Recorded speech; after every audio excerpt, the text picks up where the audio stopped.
Bonjour, voilà, c'est une vidéo très sérieuse. Je vais offrir 1000 € à la personne qui arrive à répondre à la question que je vais poser dans cette vidéo. Parce que il est 4h54 du matin, je déconne pas, je peux vous montrer ici.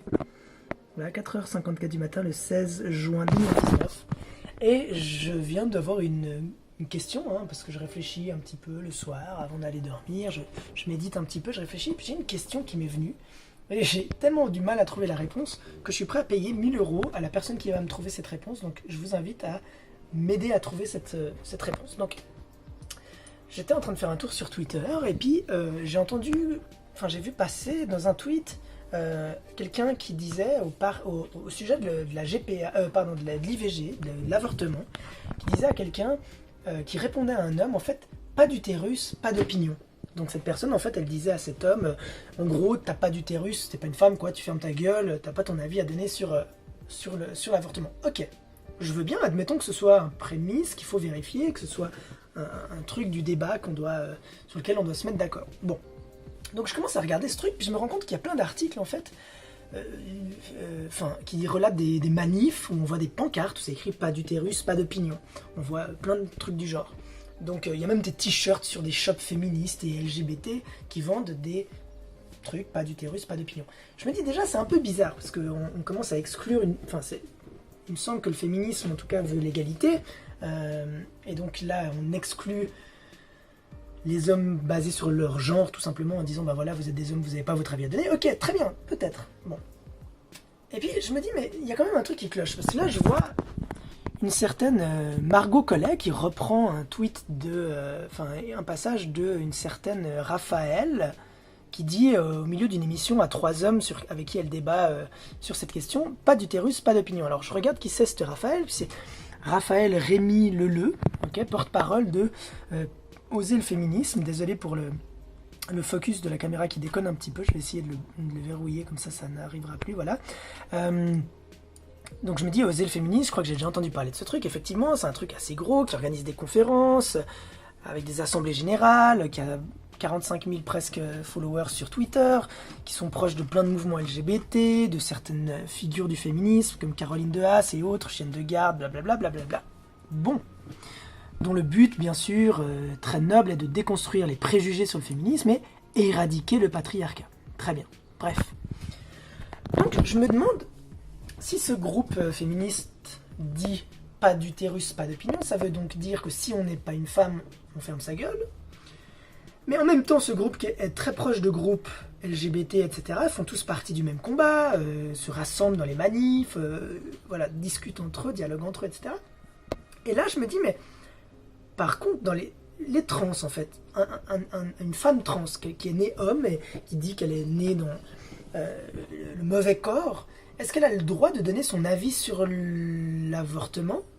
Ou est-ce que comme c'est un homme, une femme dans un corps d'homme, elle n'a pas le droit?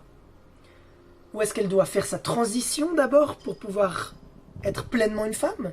Mais du coup, même sans utérus, elle a une espèce de dérogation, elle peut quand même donner son avis sur l'avortement? Ou est-ce que c'est parce qu'elle est une femme et du coup l'utérus c'est pas vraiment important? Parce qu'on peut très bien admettre que cette idée de pas d'utérus, pas d'avis, ça veut juste dire t'es pas une femme, tu la fermes en gros. C'est une manière un peu plus jolie de le dire. Et du coup, c'est pas vraiment l'utérus qui fait le truc. Et on sait que de toute façon, dans les groupes LGBT, la biologie, ils s'en foutent un petit peu. Pour eux, c'est pas la biologie qui détermine si t'es un homme ou une femme, c'est vraiment ce que tu ressens. Donc, admettons que moi, je suis un homme. Je nais homme biologiquement, mais on s'en fout. C'est la biologie, on s'en fout après tout. C'est pas du tout intéressant. Admettons que je suis un homme biologiquement, mais que je me sens femme. À quel moment je peux donner mon avis sur l'avortement? Est-ce qu'il faut que parce que là, par exemple, quand je regarde sur des trucs, là, je vois que ça fait pas mal de buzz. Chaque fois que quelqu'un fout ce truc, pas d'utérus, pas d'opinion. Apparemment, c'était même une phrase qui vient dans Friends. Et puis, il commence à décliner ce slogan à toutes les sauces en parlant des cycles menstruels et compagnie. Donc, vraiment, la question, elle est simple, c'est est-ce qu'il faut que je me sens femme pour pouvoir donner mon avis? Ou est-ce qu'il faut que j'ai un utérus? S'il faut juste que je me sens femme, donc je peux le donner à peu près à quel moment? Est-ce qu'il faut quand même que je prouve que je fais pas semblant d'être une femme? Et du coup, comment on sait que je fais pas semblant d'être une femme? Est-ce qu'il faut que je fasse ma transition d'abord? Parce que si je suis juste un homme, si moi par exemple, je dis maintenant je suis une femme, et puis après je donne mon avis, c'est trop facile. Mais du coup, les gender fluides, parce qu'apparemment dans les LGBTQI2A+, je sais pas combien, il y a aussi les gender fluides qui peuvent au fil d'une discussion comme ça dire bah voilà, maintenant je suis il, je m'appelle Yann et j'aimerais que tu me considères comme un homme. Et puis 2 minutes après, et c'est vraiment un truc, hein, et on les respecte dans les LGBT, on prétend que c'est un truc comme un autre. Bah, tout à coup, 2 minutes après, il dit bah voilà, maintenant je suis Nadine, je veux que tu m'appelles elle, mon prénom c'est elle, et puis je veux que tu t'adresses à moi de manière féminine. Est-ce qu'un gender fluide, il peut par exemple comme ça dire ah voilà, maintenant je suis une femme, je donne mon avis sur l'avortement, et puis genre 2 minutes après, il a plus le droit de nouveau? Du coup, genre, il a des droits variables pendant la journée, tchac, tchac, tchac. Ou est-ce que ça marche pas comme ça? Est-ce qu'en fait il a toujours le droit, parce qu'en fait comme il est un peu femme, un peu tout le temps, même s'il switch, il a quand même le droit de le dire, même si... Enfin, s'il n'est pas vraiment femme au moment où il le dit? Ou est-ce qu'en fait, même les trans et les gender fluides n'ont pas du tout le droit, parce que c'est vraiment l'utérus qui fait le coup, parce qu'en fait, c'est pas vraiment en fait que t'es une femme, c'est vraiment le fait que tu puisses avoir un enfant qui détermine que t'as le droit de parler de l'IVG. Donc est-ce que si c'est le fait de pouvoir avoir un enfant, du coup, c'est-à-dire que les trans et les gender fluides et tous ceux qui se sentent femmes n'ont pas le droit de donner leur avis sur l'IVG quand même? Du coup, le LGBT qui est hyper inclusif et tout, avec un acronyme qui se rallonge, parce qu'on veut inclure tout le monde, bah, il exclut quand même l'opinion de certains basée sur leur genre. Est-ce qu'il n'y a pas une petite contradiction?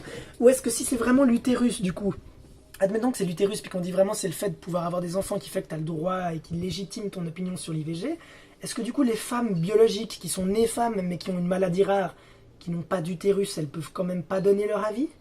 Du coup elles sont aussi discriminées par les antidiscriminations? J'ai pas compris en fait. Voilà, enfin, je sais pas si vous arrivez à suivre, c'est un peu compliqué. Hein. Je veux pas du tout faire le gars qui fout la merde, mais j'ai un peu l'impression qu'il y a une contradiction là, parce que quelle que soit la réponse que je prends, je me rends compte qu'en fait les LGBT excluent des gens basés sur leur genre ou sur leur peu importe en fait. Et je me dis mais du coup c'est pas tellement inclusif tout ça. Ou bien est-ce que c'est en fait on s'en fout d'exclure les gens qui sont des connards? Mais est-ce que du coup, est-ce que les gender fluides et les trans sont des connards? Ou est-ce qu'on peut juste exclure l'opinion de certaines personnes basées sur leur genre? Mais du coup, est-ce que le mouvement des LGBT a vraiment un sens? Puisqu'il dit le contraire. Donc si vous avez la réponse à cette question, et je vous jure que c'est vrai, je me filmerai, je vous enverrai la réponse. Si vous avez la réponse à cette question, mettez-la en commentaire. Le premier qui me donne une réponse convaincante, où je peux dire « Ah bah oui, ça se tient, en fait c'est hyper logique », je me filme en train de lui filer 1000 euros. Soit je lui remets en main propre, soit je lui fais un virement, je lui fais un chèque, ce que vous voulez. Donc si vous pensez pouvoir m'expliquer ça de manière convaincante, montrez-moi, je vous offre 1000 euros. Et si vous êtes un membre des LGBT et autres, et que vous avez déjà réfléchi à ça et que vous avez une réponse convaincante, donnez-moi cette réponse, je vous donne 1000 euros, vous pouvez les donner à une association pro-LGBT ou à une association de défense des homosexuels ou ce que vous voulez, et vous en faites ce que vous voulez. Donc voilà, si vous connaissez quelqu'un qui pourrait avoir la réponse, n'hésitez pas à lui partager cette vidéo, ça m'intéresserait. Merci beaucoup, c'est maintenant 5h02 du mat, hein, comme vous pouvez le voir. Voilà, j'ai vraiment que ça à foutre. Ciao.